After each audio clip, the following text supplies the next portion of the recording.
Bonjour.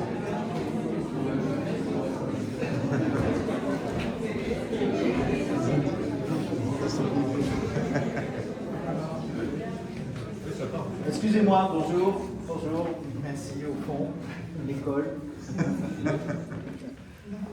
Écoutez, je serai rapide parce que, comme vous le savez, on a un timing qui est serré avec beaucoup de choses à voir. Ça va être très dense jusqu'à ce soir.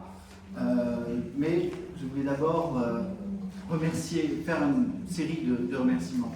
D'abord, je le fais à chaque fois, mais ce n'est pas automatique.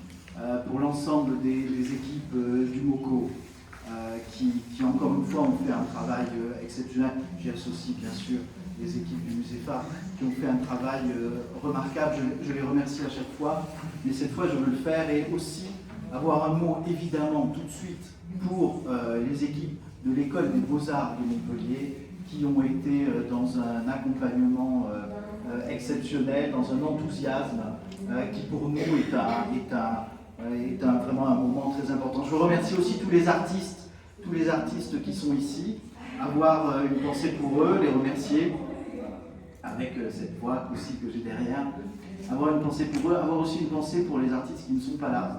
Et là, je pense par exemple, j'ai un petit mot pour Henriette Pousse-Viala, qui nous a quittés il y a peu de temps, dont il y a des œuvres dans l'exposition et à laquelle, à l'instant, je pense. Remercier aussi, bien sûr, et c'est une joie, le Musée Fabre, Juliette, car c'est la première fois que nous avons une collaboration aussi intense avec le Musée Fabre. On a pu me dire ces derniers jours pourquoi c'est pas arrivé avant. Eh bien, écoutez, c'est là aujourd'hui et c'est formidable, on en est très heureux. C'est vraiment une double exposition à découvrir. Je veux remercier aussi de manière très appuyée les commissaires de cette exposition. Caroline Chavran, Mathieu Fantoni, Julie Châtaignon, Denise Leroux et Pauline Faure. Je veux les remercier parce que c'était une exposition très complexe à réaliser, avec de grands enjeux. Et c'est vrai que la commande, si je puis dire, au départ n'était pas facile à faire. Et ils ont fait un travail absolument remarquable. Et remercier est une chose, mais être admiratif en est une autre. Et je voulais dire à quel point je suis admiratif du travail que vous avez fait. Cette histoire de l'école des Beaux-Arts, il était naturel évidemment de la traiter avec le Musée Fabre. On pourrait parler de cette histoire en remontant jusqu'au XVIIe siècle, voire certains remontent même avant XVIIIe siècle, en tout cas avec la Société des Beaux-Arts qui est créée pendant le siècle des Lumières. Mais nous avons un peu décidé que 1825, avec la création du Musée Fabre, la création concomitante finalement de l'école et du musée, était une bonne date. Comme vous le savez, donc l'école a été liée au musée pendant longtemps, jusqu'à son déménagement en 1955, où elle quitte ses murs pour aller à ce qui est aujourd'hui la maison de la démocratie, des relations internationales, excusez-moi, c'est l'émotion, au bout de l'esplanade. Et puis, bâtiment qu'elle a quitté en 1984 pour aller dans le quartier désormais des Beaux-Arts, qui à l'époque s'appelait le quartier des Abattoirs, voilà, qui a changé de nom à cette occasion. Une histoire, les commissaires vous en parleront, d'une grande richesse. Juste moi, d'un mot pour dire que je pense, à titre personnel, qu'il y a un moment un petit peu charnière, ce sont les années 1921-1923, où une génération d'exception arrive dans cette école, et je pense que c'est cette génération qui va donner un petit peu ses lettres de noblesse à l'institution, une sorte de génération dorée, dans laquelle on retrouve Georges Dezeuse, Descossi, Suzanne Malivet, Albert Dubout, Germaine Richier, bien sûr, et d'autres.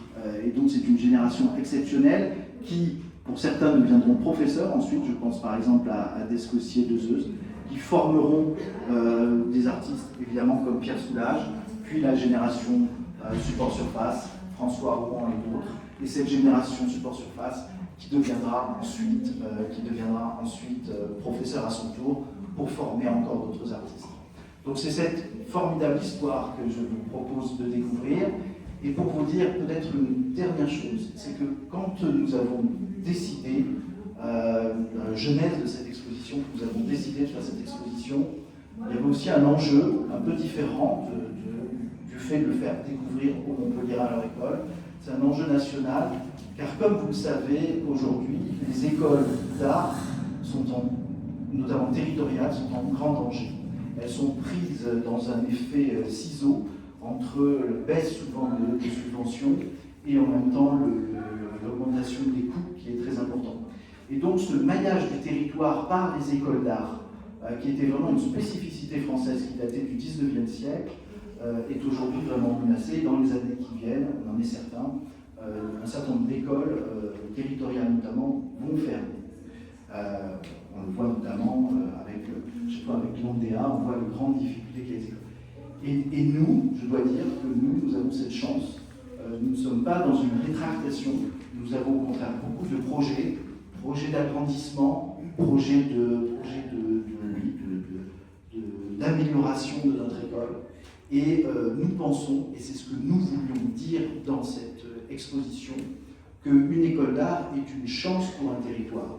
Non seulement parce qu'elle va former des artistes qui ensuite feront la gloire de cette ville, mais aussi parce que c'est une matière vivante et que tous les élèves qui en sortent à un moment sont un atout extraordinaire pour un territoire. Ils participent de l'identité de cette ville et c'est ce que nous avons voulu montrer avec l'exemple montpelliérain, parce que nous ne formons pas simplement dans une école à des techniques, nous formons des personnes qui vont penser différemment grâce au travail de la main, grâce à la lecture, grâce au fait de voir des expositions en dehors des discours binaires, en dehors des algorithmes des réseaux sociaux, etc. Et je veux terminer par cette phrase que je sors quasiment chaque année quand je fais le discours aux premières années de l'École des Beaux-Arts. Cette phrase que j'aime beaucoup précisément de Claude Viala, qui disait au cours de mes années d'enseignement, j'ai toujours cru et je continue de croire qu'aux Beaux-Arts, nous formons les anticorps de la société, et c'est un petit peu ce que nous voulons dire dans cette exposition. Voilà, et je passe la parole au ministre. Merci Nina, on va maintenant laisser la parole très rapidement à Juliette. Non? Vous ferez ça au musée tranquillement? Très bien. Moi, enchantée, bonjour à tous.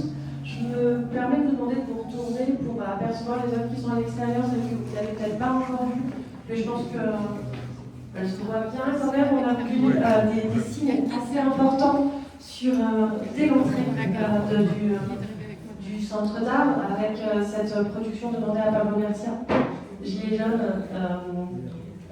Demain, c'est... Pas mieux demain, pardon, j'oublie les titres. Voilà, cette production qui suit à cette série de Gilets jaunes que vous avez déjà pu apercevoir à l'université. Vous apercevrez aussi les graines de conserve de Rodolphe Huguet, qui est là aussi si besoin de discuter un peu avec lui. Ces pièces que vous avez peut-être déjà vues il n'y a pas très loin. Et enfin, un nichoir de Benoît Paille, qui est dans l'arbre juste sur le gauche, et que vous verrez aussi en symétrie au musée des Beaux-Arts dans la cour Vienne. Je laisse maintenant la parole à Pauline. Alors bonjour à tous. Donc, dans cette exposition, on a essayé de retracer une histoire assez longue. Donc c'est Mathieu qui s'était très intéressé dès le départ à des questions d'archives sur l'école, des emplacements des salles de cours dans l'actuel musée Favre, etc. Donc c'est au départ cette histoire-là qu'on a voulu mettre en avant, avec cette espèce de cycle qui fait qu'une école d'art a été intégrée dans un musée dès 1829, et aujourd'hui, le Moko Esbar fait partie de la grande famille Moko. Et donc c'est cette proximité entre la formation d'un artiste et la visibilité sur l'art de son temps, mais aussi sur la visibilité de l'art du passé. Au musée Favre, effectivement, je m'éloigne un peu de Cannes. Donc au musée Fabre, finalement, quand en 1829 les élèves étaient intégrés au musée, ils étaient complètement intégrés à l'histoire de l'art de leur temps, mais aussi du passé, et ils étaient formés par des gens qui étaient aussi directeurs du musée. Et il y avait cette continuité entre le conservateur, l'élève, le professeur, l'élève devenait professeur, puis parfois directeur, assez souvent, on verra dans les premières stages. Et puis, au cours de l'histoire, ensuite, il y a eu des scissions, des ruptures. Mais l'idée de l'exposition, c'est de faire en sorte d'essayer de faire comprendre que ces ruptures n'ont jamais été en antagonisme et qu'il y a une forme de continuité, que les ruptures font partie de l'inspiration, d'une forme de continuité, d'une forme de filiation.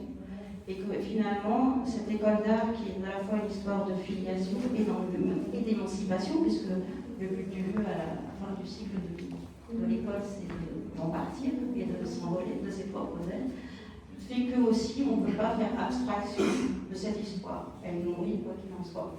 Donc dans cette exposition qui est sur les deux lieux, c'est aussi pour essayer de faire raccorder les liens et de faire en sorte qu'on comprenne aussi cet ensemble. C'est aussi mettre en avant l'importance du soutien des institutions et du territoire pour ces élèves. Donc, au musée Fabre de Réduire une salle sur la commande publique, par exemple. Et c'est aussi pour ça que la plupart des prix ont été faits auprès d'institutions proches, qui sont le MRAC, le Carré et le FRAC. Le FRAC avec qui on a un partenariat également, puisqu'ils vont accueillir 5 performances qu'on a décidé de choisir ensemble. Et on va aussi s'étendre à la forme cinématographique, puisqu'il y aura aussi des projections au cinéma Utopia d'élèves sortis de l'école qui ont choisi d'autres pièces. Bien sûr. Dès 19h samedi, effectivement, l'école des Beaux-Arts accueillera sur sa fenêtre des projections qui seront visibles toute la nuit, bien sûr, et selon un cycle de 4 films qui seront montrés 3 semaines, puis une autre. Samedi, ça commence avec Noé Drummond. Alors, juste pour commencer ici, dans cette salle, en fait, on est déjà accueillis par cette plaque collectivité actuelle, ce qui nous semblait assez symbolique. Quand on parle d'histoire territoriale ou locale, on a souvent l'impression qu'on va réduire le territoire à un espace. Et en fait, avec cette plaque, voilà, vous êtes ici, c'est-à-dire vous êtes ici, mais la plaque, elle peut bouger partout, vous serez d'ici. En fait, c'est quelque chose qu'on voulait aussi mettre en avant par rapport, là encore, à cette histoire de filiation et d'émancipation. Une fois qu'on est formé, qu'on est ce qu'on est, on peut se déplacer, on peut être de partout. Et puis aussi, donc cette œuvre qui s'appelle Faites sonner les cloches, c'est le vitrail que vous voyez là-bas, de mon Rodolphe Huguet, qui est là et qui pourra... Tu peux en parler, Rodolphe? Oui. Donc sur ce vitrail, en fait, Rodolphe a un travail qui cherche à mettre en avant et à valoriser ce que souvent on ne perçoit pas, on ne relève pas.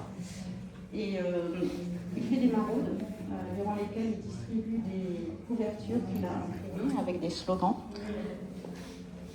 En échange, il a l'autorisation de photographier ces personnes qui vivent dans la nuit et dans le froid pour les montrer et les célébrer au travers de cette forme du vitrail qui fait bien sûr référence à quelque chose de sacré.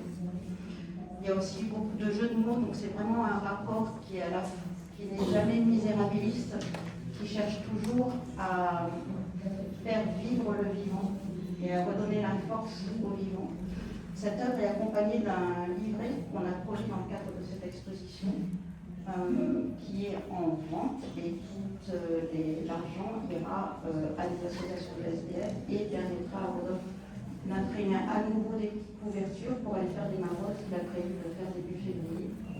Et il a également une activité puisqu'il sera à la Galerie Alma à partir du 6 mars. Vous pouvez vous servir.